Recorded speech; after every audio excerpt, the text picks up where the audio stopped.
Pour réaliser un glaçage miroir coloré, j'utilise une masse de glucose mélangée avec de l'eau directement dans la casserole, une masse de sucre,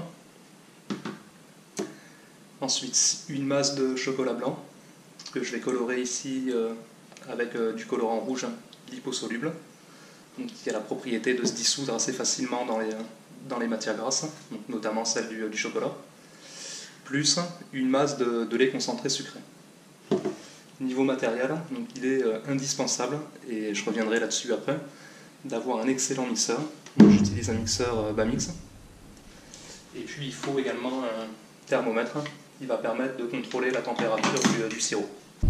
La première étape consiste à réaliser un sirop de sucre, glucose avec de l'eau.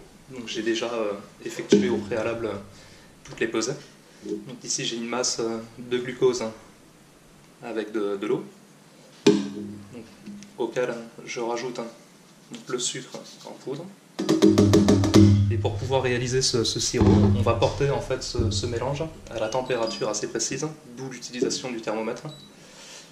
Donc une température de 103 degrés Celsius. Alors pendant que le sirop chauffe, on va incorporer au mélange précédent donc de la gélatine. Donc ici il s'agit de gélatine en poudre de 200 Bloom. Donc le Bloom c'est l'indice qui nous renseigne sur la force de gélification de la gélatine. Voilà, donc c'est toujours cette gélatine que j'utilise pour pouvoir réaliser les glaçages, les mousses, les crémeux, etc. Donc ce qui est important, c'est qu'il faut la réhydrater dans 6 fois en fait la masse d'eau utilisée en gélatine. Ici par exemple, j'utilise 6 grammes de gélatine en poudre, ce qui correspond à une masse d'eau de 6 x 6, 36 grammes. Voilà, donc on incorpore directement dans le récipient, qui va nous permettre par la suite de réaliser le mixage du glaçage. Tout est mélangé ensemble.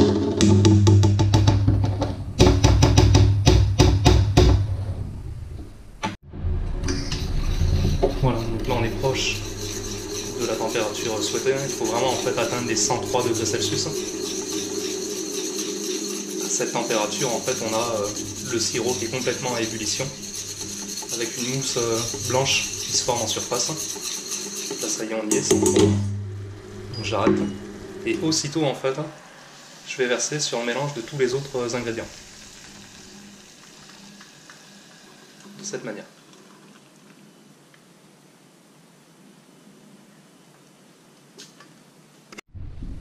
Voilà. À présent, on va mixer ensemble tous les ingrédients. Donc j'utilise un mixeur plongeant type Bamix.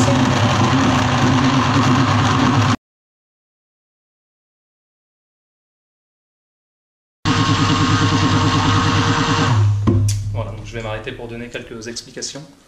Donc l'idée en fait c'est de mixer longuement donc, tout le mélange pendant 3-4 minutes.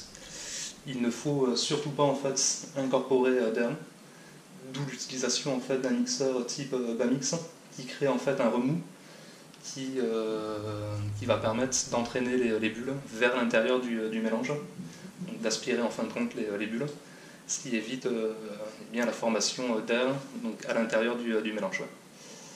Donc c'est difficile en fait d'obtenir un glaçage à la bonne texture avec un mixeur plus classique. Voilà, donc vraiment je conseille pour ce type de réalisation d'utiliser ce mixeur plongeant qui est vraiment idéal. Voilà.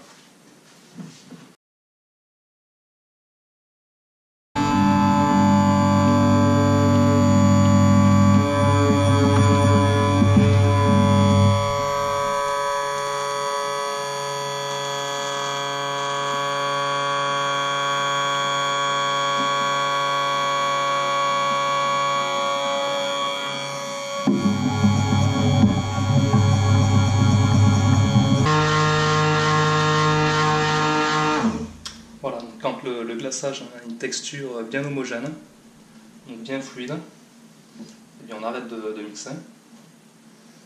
Et là on va, et c'est hyper important de devoir réaliser cette étape, on va filmer au contact pour empêcher en fait l'oxydation du produit dans sa surface à cause de l'air.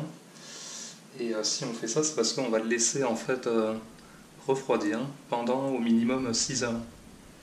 Ce qui va permettre, après refroidissement, d'obtenir en fait un bloc donc solide.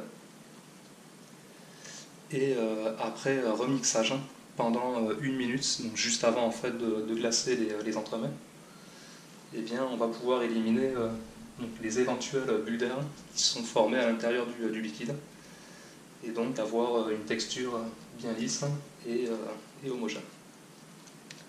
Voilà, donc au frais pendant au minimum 6 heures.